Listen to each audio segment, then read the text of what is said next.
start of. Welcome back to my channel. As always, it's the HBO special, which is Help a Brother Out.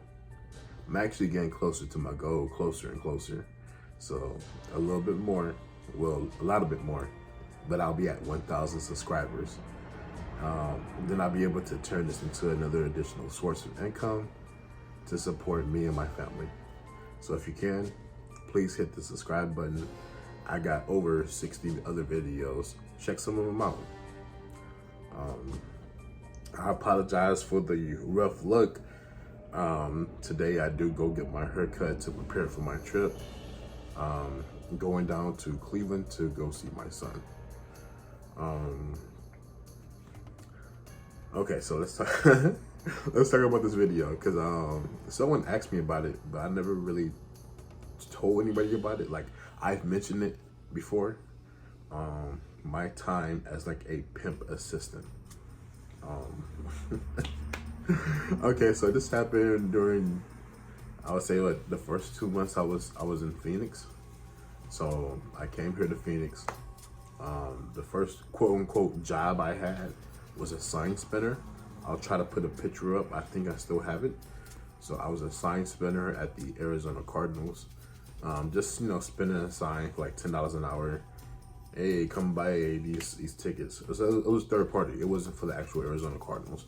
It was a third party that, you know, they went and bought tickets, and they want people to know you can buy tickets this way. So I was doing that for all the home games and things of that nature. And then, like, when I was like doing the sign spinning, someone came up to me and we just started talking. He asked, did I have a driver's license and stuff like that. I'm like, yeah, cool.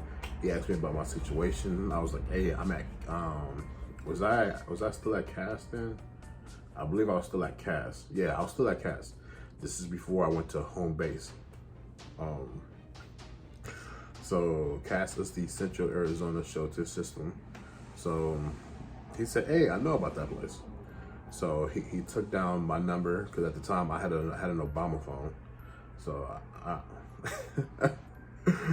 oh man, even though those phones was initially passed out during the George Bush era, they're known as Obama phones. But he took down my Obama phone number. I got a call like a day later saying, hey, I'm gonna pay you. I need you to drive me around. Let him know I don't have a car. He said, oh no, it's okay. You can drive one of my cars. So he comes and picks me up from the shelter, and I'm driving him around. And we're just, at that time we were just scouting for territory. I didn't know that he was a pimp. But at that time I was fresh off selling magazines. So when I was telling him about some of the territory, I said, oh, I could tell what neighborhood has money, what neighborhood doesn't. You know, just from like my time of, you know, going door to door sales, I could see I was looking for stuff in different neighborhoods that most people wouldn't look for. So I was looking for like trailers, RVs, stuff like that, stuff to let me know that that's a small business right there. And then you look at the cars, you know how much the cars are worth. So I'm thinking we're scouting territory like that, but he's looking for women. So we're driving around and all that stuff. And, you know, like that first day we didn't do nothing. We just drove around, we talked. He told me exactly what he needed me to do. He said, hey, I just need you to, you know, assist me picking up these girls and taking them back to this house. Do you think that you can do it? I was like, yeah. He said there was nothing illegal about it, which I, you know, believed. I was like, okay, because all I'm doing is driving. So then, like 2 days later, he picks me up. We set up a permanent meeting spot for us to meet at, and then we started driving around. He knew exactly where all the domestic violence and women's shelters were. So we was driving around to the women's and domestic violence shelters to pick up on women who didn't want to be there anymore. Like, hey, are you tired of living this lifestyle? Are you tired of being referred to as nothing but a number? Come with me. You know, I can teach you how to get some money. And he would take these girls back to these houses on the south side. I'm trying to remember exactly where they were. I think they were off Buckeye. But it wasn't really a house. It was like a like this is the first time I've ever seen this here. I seen it on the West Coast now, but this is the first time I've seen this. It's like a house, but it's not actually a house. You know, it's a separate entity. It's a house by itself, but it's a studio apartment. Like literally, you walk inside the house, you're in the living room. You walk to the left, there's a kitchen. You walk to the end, there's a bathroom, and the thing is only like 500 square feet. But it's like an actual house. So like he would drive to these houses on the south side, and he had like 4 girls per house.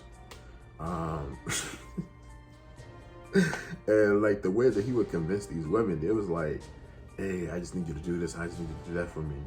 And they would be like so happy just to get out of that shelter and they come live there. Because, you know, they a lot of shelters at that time, I don't know if they still have them, but they had like curfews and all that stuff. You had to check in, and you were just referred to as a number.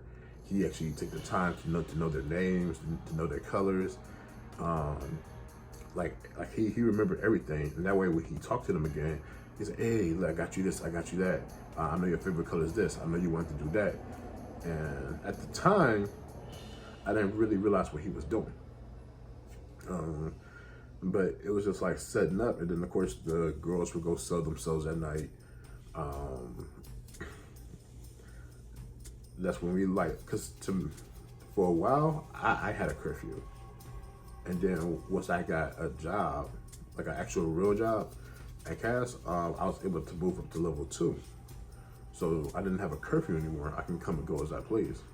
So once I got an actual job, and then he would have me come at night, pick up the girls from the south side, from the houses in the van, and then take them to different places, like, you know, 27th Avenue.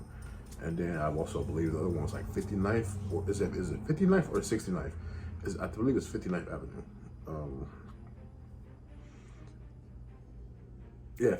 No, I'm sorry, that's 51st Avenue, because it's right up the freeway, and there's like this big, huge hotel. 51st Avenue in McDowell. So we used to like drop off all the girls at this huge hotel. I forgot the name of that hotel. It's on 51st Avenue in McDowell. All right, the name of the hotel is not that important, but it's like this big, huge hotel, if you're familiar with the area. Of course, on 27th Avenue, this is back when they used to have the Super 8 motel, that huge hotel. So he would drop them off there. And then like I would come in like with him. I would go pick him up, come with him, and then once an hour he would circle around and collect the money and stuff. Of course, he always paid me out real good.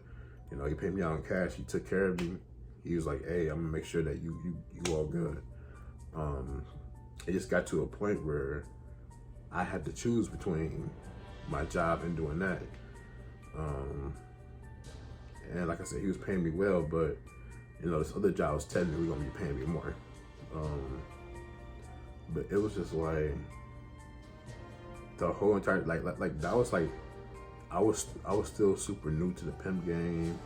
Like I said before that, my only interaction with a woman like that was when I went to Vegas, and the woman said, "I'll take you around the world for like $50," and we didn't know what that means. I think it was like $50 or $75, and she was like, "Yeah," she's like, "I'll take you around the world." And me and Michael was looking at her like, "What the hell are you talking about?" I didn't know she meant she would have sex with people for money. So like that, yeah. I think of like how young we were. I was like, what? I was 24 years old. So, you know, just now coming to the West Coast and being exposed to all that like stuff you see in movies and stuff you never seen in real life. But yeah, it was just like a really unique experience. Now I know that he was, you know, baiting the girls in, manipulation, things of that nature, because of a situation that they didn't want to be in. Those girls did not want to be in those shelters. Like, they hated those fucking shelters so much. They was willing to, you know, be pimped out just to leave them and to have something stable. That lets you know the state of the shelter system here, and how they could have done a better job with these women. But yeah, he was just telling them things, and you know, like he was like fulfilling promises to them, but they were all like, you know, easy promises or cheap promises, stuff that didn't really require no effort. It was just showing them that, hey, I listen to you. And for a lot of them, that's all they really wanted, was someone who listened and someone who seemed like they cared. Man, I learned a lot. Like, you know, just, you know, going through the women, like which women to pick out, which one to not. Like, try to stay away from, try to stay away from the druggies and all that stuff. And you know, just like, you know, listen to him talking about the pimping and all that stuff. And I never seen him lay hands on them, but I know that he did. But I never seen him. I was literally just a driver. So that's my story of how I was like a pimp assistant, if you want to call it that. Very unique experience for a young Brandon. Well, thank you for watching. Take care. I love you. Peace.